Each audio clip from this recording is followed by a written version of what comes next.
चलिए, good morning students. Today I am going to tell you the comprehension of this poem. Yesterday I taught you poem. The name of the poem is The Seven Ages of Man. Then I am going to give you the comprehension, question answer. As you listen to me carefully, all the students take out your books and start the question answer. First stanza. देखिए, कल तक आप लोगों का पूरी poem पढ़ाई थी कायदे से. उसके बाद आज कॉम्प्रीहेंशन दे रहे हैं. तो पहला कॉम्प्रीहेंशन देखिए, ऑल द वर्ड्स से लेकर 7 edges. All the words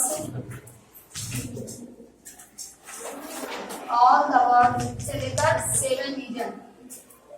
7 edges ना, 7 एजेस. ये वाला स्टैंडर्ड सब लोग खोलिए पीछे. ऑल द वर्ड से लेकर ऑल द वर्ड से लेकर 7 एजेस कहां तक आ रहा जरा देखिए. दूसरे वाले स्टैंडर्ड की पहली लाइन तक ना. अब इसी में से आपका आंसर रहेगा. Who is the poet of the poem. बोलिए नहीं, हम बता रहे हैं. केवल हु की जगह पर आप लगाएंगे William Shakespeare is the poet of this poem. Clear हो गया. एग्जाम में ऐसी ही एक लाइन आती है, who is the poet of the poem and give the name of the poem. समझाया. Give the name of the poem, ऐसी line आती है. तो आपको पोएम का नेम भी देना होता है. तो ये तो आपका पहला सेंटेंस क्लियर हो गया. आगे बढ़िए. To which the exist and entrance refer to. यहाँ पर किसको एंट्रेंस और एग्जिट यानी आना, आगमन और प्रस्थान, ये आपको यहाँ पर किसको बताया गया है? मानव के लिए. यहाँ पर देखिए, to which the exist and entrance refer to, किसके लिए बताया गया है? All the man and women merely pair they have their exist and entrance. तो दे कौन हो गए? All the man and women ना. क्लियर है ना. किसी को कोई दिक्कत हो तो बोलिए. नहीं ना. तो आप यहां पर लगाइए टू विच की जगह पर लगाइए all the man and women have their exist and interest.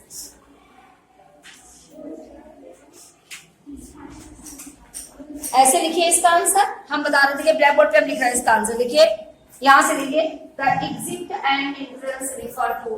Question number 2 का ये आंसर है. द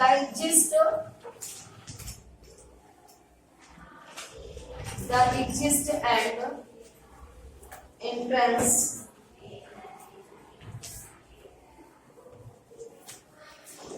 रिफर टू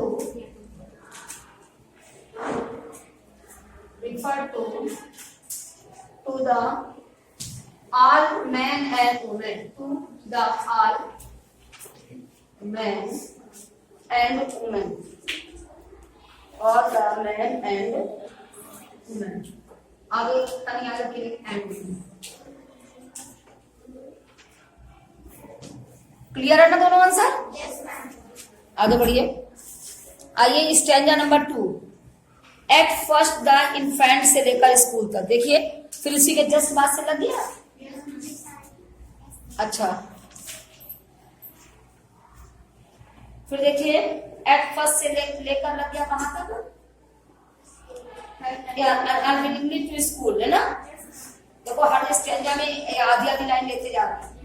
अब इसमें देखिए which word in the exact is a synonym of poverty. यहाँ पर पॉवर्टी का सिनोनिम कौन सा है? कुकिंग. क्लियर. अब आप कैसे लिखोगे ये देखिए. कुकिंग इज द, देखो विच की जगह केवल कुकिंग लगाइए. Cooking word in this state is a synonym of the poverty. Clear हो रहा है ना. किसी को एनी डाउट? अब एग्जाम में हमको सबको कायदे से कराना मिलेगा ना समझ. हाँ. फिर आप क्योंकि देखिए ये दूसरी क्या है, तो बेटा ऐसे कब तक काम चलेगा? आगे देखिए स्टैंजा नंबर 2 पे विच वर्ड इन द एक्सट्रैक्ट, देखिए अगर आप ये करते हैं, जैसे इसमें क्वेश्चन पूछा गया विच word in the extract is a synonym of vote, है ना, सिनोनिम ऑफ वोमिटिंग। अगर आप इसको ऐसे करते हैं, इन the extract the synonym of vomiting is, अगर ऐसे करते तो आपको सेंटेंस थोड़ा लॉन्ग पड़ जाएगा। इससे केवल विच की जगह पर आप कुकिंग लगा दीजिए, केवल विच की जगह पर cooking word in the extract is a synonym of vomiting. ठीक, clear. What is the meaning of the word mewling? हाँ, म्यूलिंग माने क्राइंग, बस वो भी ऐसे लग जाएगा। Crying is the meaning of the word mewling. Clear. जब इसमें आईएनजी लगा के पूछा गया है म्यूलिंग का, तो क्राइंग भी लिखेंगे। जब इसमें देखिए, एक बात बहुत ध्यान सुनिएगा, अगर क्वेश्चन में आईएनजी लगा होता है, अब इसमें देखो म्यूलिंग में आईएनजी लगा है, तो आप भी क्राइंग में लगाएंगे। अगर क्वेश्चन में डज करके कोई चीज पूछी गई है, डज लिखा हुआ हो, तो आप जब उसकी आंसर बनाएंगी तो उसकी वर्ब में पास्ट टेंस नहीं डालेंगे, उसकी वर्ब में भी आप एस लगाएंगे। अगर क्वेश्चन में डिड पूछा गया है, तो आप उसमें क्वेश्चन में पास्ट आंसर में पास्ट टेंस का करेंगे, है ना। ये बात ध्यान रखा करिए, ये चीजें बहुत कायदे की वैसी होती है। अच्छा, यहाँ तक हो गया, दो स्टेंजे क्लियर। क्या हो जाएगा?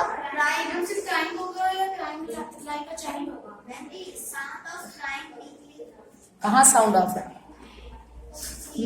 खाली म्यूलिंग लगाओ ना, खाली म्यूलिंग लगाइए। What is the meaning of the word mewling? तो आप यहीं से लीजिए, crying is the meaning of the word mewling. Crying, देखिए क्यों? क्योंकि हमारे क्वेश्चन में आईएनजी लगा है ना, इसलिए हमारी क्राइंग में भी आईएनजी लगेगा। क्राइंग,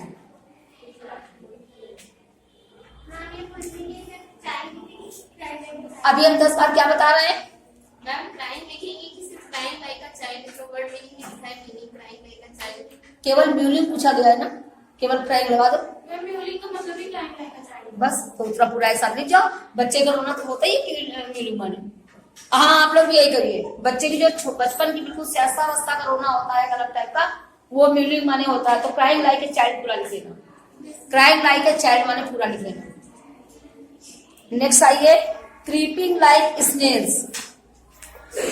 बढ़िए आगे, क्रीपिंग लाइक स्नेल कहां से है? शाइनिंग मॉर्निंग फेस के बाद से है। क्रीपिंग लाइक स्नेल से लेकर mistress eyebrow. Clear? Mistress eyebrow.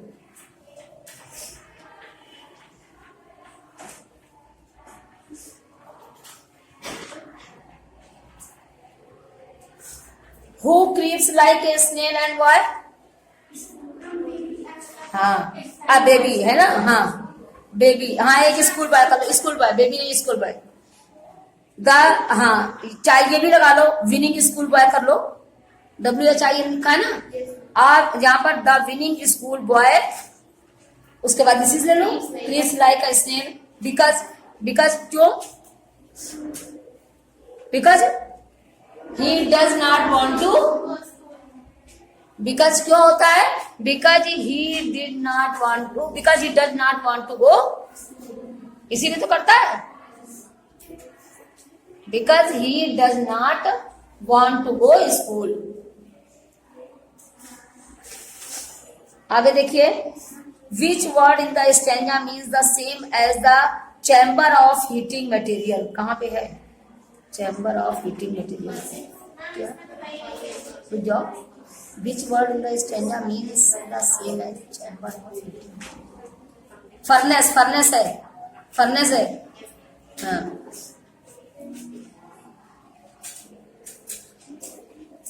ऐसे करो, furnace is the word,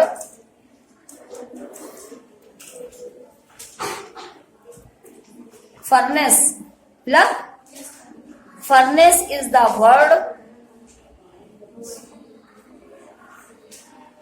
in the stanza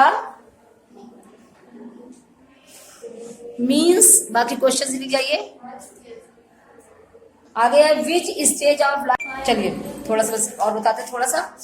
हाँ बच्चों देखिए, आगे क्वेश्चन नंबर 3 है, सेकंड नंबर वाला क्लियर हो गया ना। Furnace is the word in the stanza means the same as the chamber for heating material. Clear. आगे देखिए, which stage of life is described by the poet here. Which stage? The second stage of life is described by the poet here. Clear. आगे, what does woeful mean? Sad. Yes, बिल्कुल सही है। तो what does वूफुल means? क्या करो, वूफुल means sad, sadness कर लो, sadness.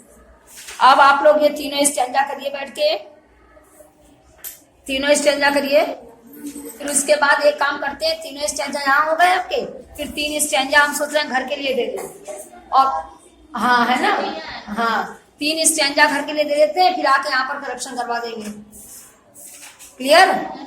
तो आप लोग 3 यहीं पर करिए बैठ के, फिर 3 घर के लिए देते हैं होमवर्क में।